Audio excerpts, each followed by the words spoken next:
Just about 4 months ago, the prospect of having a large number of people working from home seemed like a daunting task.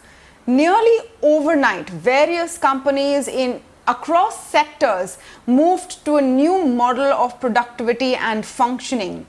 People's living rooms and bedrooms became their offices.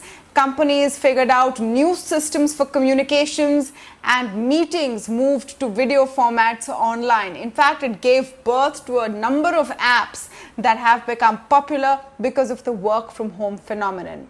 At that point, it wasn't clear how long this would last. Now, after a number of people, especially in white-collar jobs, have worked from home over 100 days, 100 to 120 days, it seems like work from home could be the new normal in a number of companies. It's not just restricted to the IT majors who between them have moved over 90% of their staff to a work from home model in the foreseeable future, but many other companies as well are finding that this pays off. This formula is working out. Let's look at it from the employee side of the matter. Many surveys are doing the rounds which indicate that employees prefer working from home. In fact, new job searches for jobs from home have jumped phenomenally. One survey says it's up about 500% in the last few months. So is this the new normal? Is this here to stay? And if everything moves to work from home in certain sectors, how does that change the way a company works? How does that change employee benefits? How does this change payment structures and productivity? To speak on some of these issues, I am joined today by Manish Sabharwal of Teamlease, and of course Sashi Kumar of Indeed is also with us on the show today. Welcome to both of you, and thank you for speaking with us. Sashi Kumar, let me begin with you, because Indeed has been one of the agencies that has put out a survey sort of getting the pulse of employees who want to work from home. What were the key findings? So there are two things. One was the survey, and the other was the reality of the number of people searching for jobs. Starting February till now, till July, we've seen a surge of over 500% for remote jobs or work from home. And I think that's grown significantly. Coming to a survey, we found that more than 83% of people would prefer to continue working from home. This is from the employees' side. And from an employer side, we saw about 50% companies willing to consider work from home roles as we look towards this growing from a long-term trend. So these are some of the findings from the survey that we did recently. Okay, Mr. Sabharwal, I remember you commenting towards the start of the pandemic and, you know, a lot of jobs moving to a work from home or remote location, that you weren't very sure if this had any kind of positive impact on productivity or whether this would really last once things sort of settle down. Have you changed that position, or do you still stick with that stand? No, absolutely. I think historians warn against a disease called presentism, which is a belief that present circumstances are so special and so unique. And statisticians warn against a disease called sampling errors. You know, we have a 550 million labor force. 90% of them can't work from home. They work with their hands and legs. I would say only 5% of Indians have broadband. Only 5% have a place at home where they can do work from. And a lot of us learn by watching. You know, if you were a young management trainee graduating from an MBA institute and joining, I mean, it would be horrible to be starting your job on Zoom. So I think it has been wonderful that COVID happened after Google Meet and Zoom and other things were invented, because obviously we could continue work. But, you know, an argument against offices is an argument against cities. You know, there is a reason that cities are hubs of productivity. There are benefits to coming together. New York's revenue is more than Russia for a reason.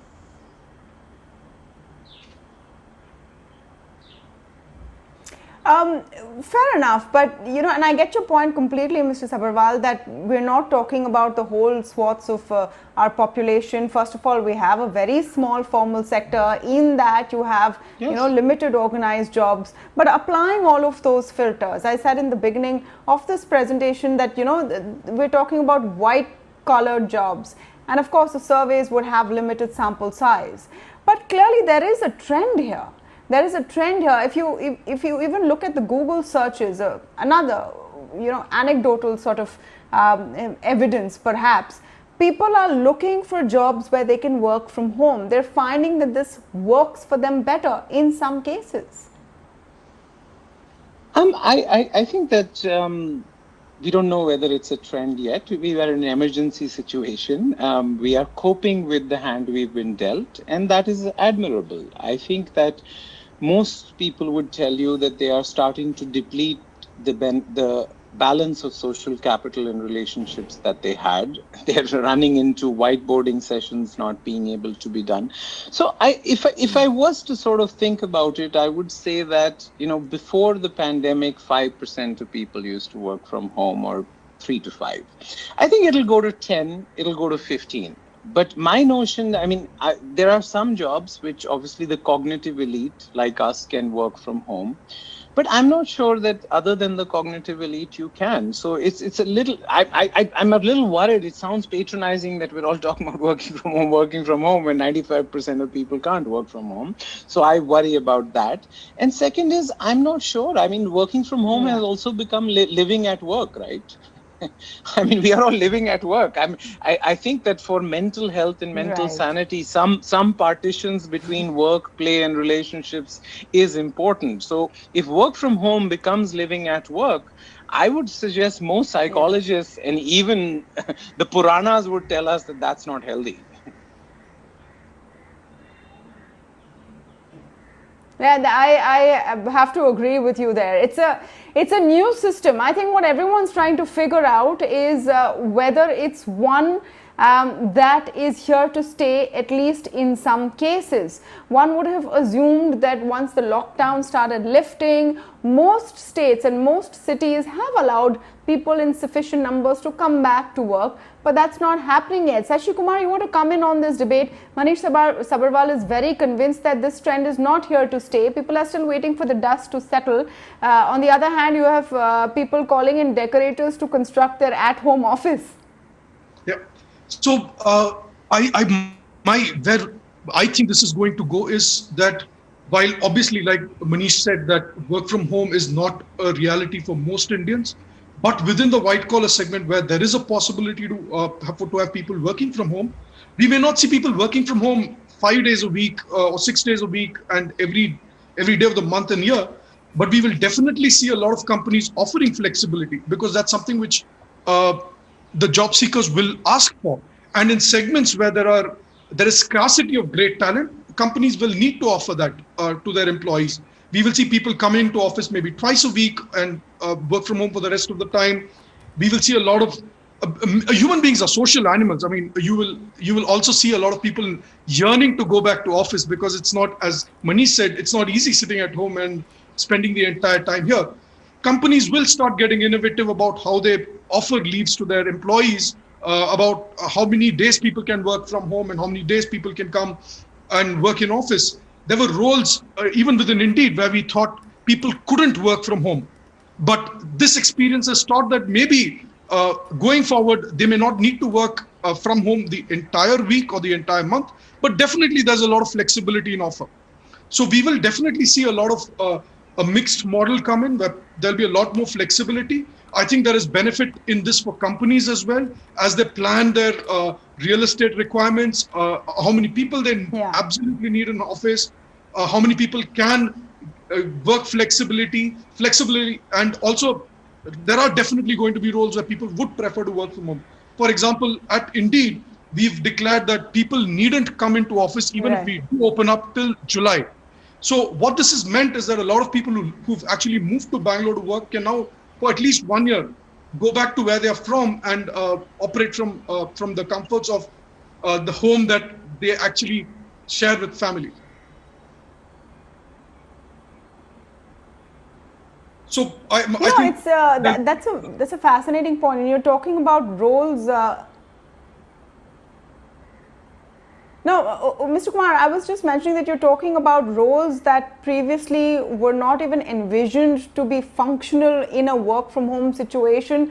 Well, I would say that I, for example, am living proof. I've been in broadcast news for nearly 2 decades, and I never thought there would be a day when I could host a show, talk to people, break news, conduct interviews sitting in my living room. But here we are. I'm not necessarily saying that this should be a permanent situation, but this is how it is. It is possible. My question, Manish Sabharwal, is there going to be a point at which companies have to start judging what works for them? You've described accurately a situation of living at work which is harmful, but some companies have seen a huge jump in productivity and perhaps would like to continue with that. I mean, we are all in the same storm. We're not in the same boat. We'll apply to even after COVID is gone, right? I think that the deconstruction of organizations began from 1956 when employment shifted from being a lifetime contract to a taxi cab relationship. The new world of education, 30 years of learning, 30 years of earning, 30 years of retirement, that started breaking down 20 years ago. The new world of organizations with multiple concentric circles where the pyramid had become a cylinder and is now becoming an Eiffel Tower.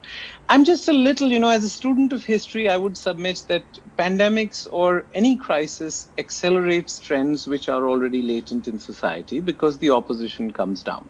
So what this last 100 days has done is it's a randomized control trial on whether working from home can work or not, of the kind that we could never have run in normal circumstance, because unless the whole world does it, we don't know whether it works and you can't get away with it.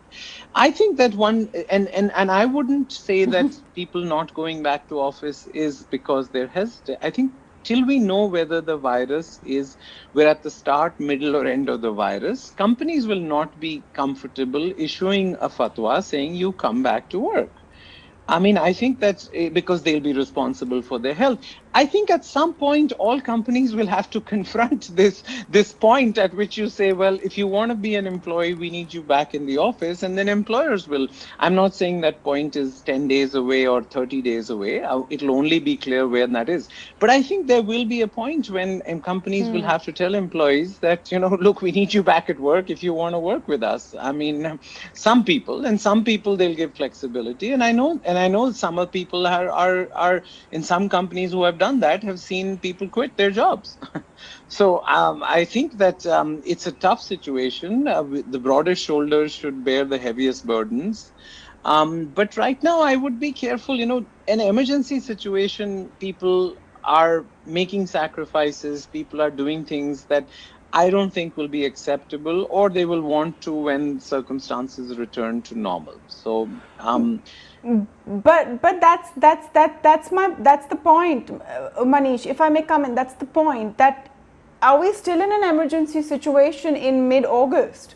It was definitely that kind of a situation in April, last week of March, May, June, but from July onwards the unlock began. Yet you have seen a number of employers also choose to restrict the extent of people in their offices, because at the end of the day they are responsible. They are responsible. If someone gets sick, they have to maintain social distancing, they have to make sure that there's enough space between people, staggered timings in the cafeteria, etc. Compared to that, it seems much easier, even from the employer side, to let just people do their own thing and clock productivity through technology.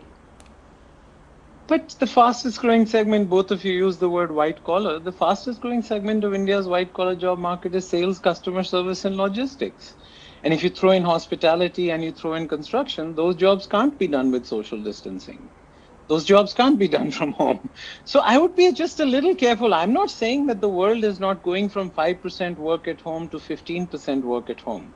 But it's not going to 60, 70, 80% work from home in a steady state situation, is my case. I may be wrong. I think these kind of trends take more time than I think. I think that we are obviously not going back to 5. We're going to stay at 10, 15. I think IT may even change its model. But China's farm to non-farm transition happened to factories. India's farm to non-farm transition is happening to sales, customer service, and logistics. Those jobs are white collar, and they can't be done with social distancing, and they can't be done from home. Yeah, but obviously jobs which once there is a vaccine, once we return to safety, where people feel it's okay to be in a situation where you are in close proximity with others, a lot will change once again. I mean, there are entire sectors dependent on that, ranging from hospitality to tourism, that are hoping that people come back to that situation. But there will be some amount of shift, is what Manish Sabharwal is also saying. Sashi, Kumar, I want to understand what kind of an impact this will have. Right now, you have companies that are figuring out what to do with things like leaves. I was mentioning to someone the other day, monsoons in Mumbai typically is a time when you have a lot of people who are unable to come into work because the roads get flooded, transportation is a problem, and we've had a bout of heavy rains. This time there was no such issue because everyone is at a remote location. So what happens to things like leaves? What happens to things like facilities for employees, the costs that they incur working from home? Do you think a lot of calibration will now take place? So, also to add to Manish's point, I think once we get the vaccine, offices will open. People will go back to work. But what will happen is there will be flexibility. And let's just take your job role as an example. In the pre-COVID world, let's say that you had to stay at home for a couple of days. That would mean that somebody else would have stepped in and anchored on your behalf at office. Once we get the vaccine, everything goes back to normal. Today, you don't have to do that. You can still continue anchoring from home if you need to be at home for a few days. So that flexibility is something that will come in. You will have people going into office, but companies for great talent will be open to giving some amount of flexibility. For example, work from home for 3 days. And Manish also mentioned customer service. I think with technology, there are a lot of customer service roles today that can function well within from a remote location. For example, at Indeed, our NPS has gone up in the last few months. Obviously, it's also a function of various other factors, but it hasn't, for us at least, it hasn't meant that the quality of customer service being delivered to our clients or customers has in any way deteriorated. So there is technology which can help or help people continue to be flexible in their approach, help companies offer flexibility to their employees. But as Manish rightly said, we are social animals. We thrive with human connection. We need to speak. That's what gets the creative juices going. So I don't see, even in the IT world or in the technologically advanced industries, people completely working from home.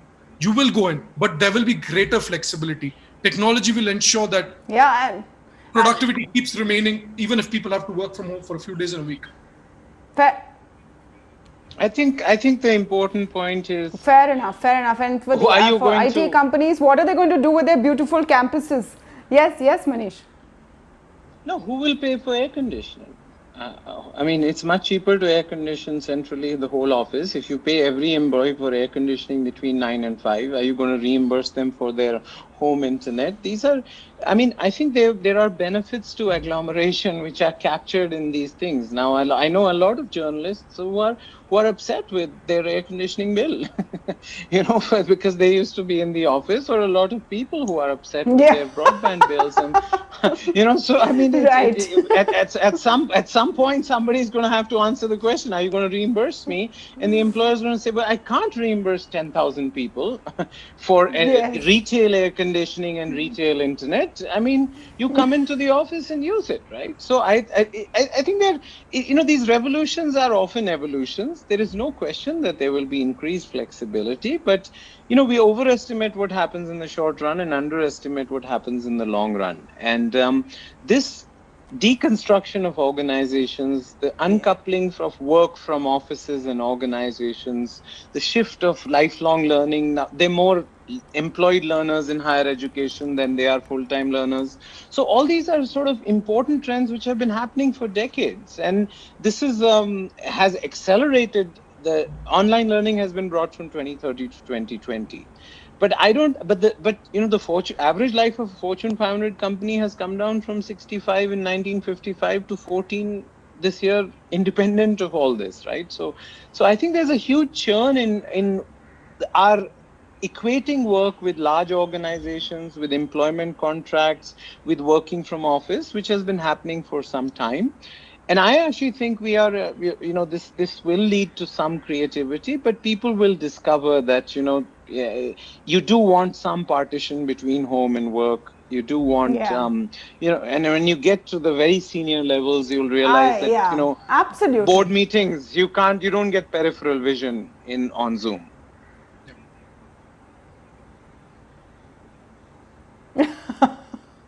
Absolutely. I mean, of course, I don't think we will see a situation where nobody will want to go back to office, but definitely newer options of flexibility for employers, for employees. Hey, for people who want to start a new company and don't want to pay big rents on offices, can look at different kind of models that work for them. It's a trend definitely worth tracking, which we will continue to do so. But for now, I want to thank both Manish Sabharwal and Sashi Kumar for joining us on this discussion.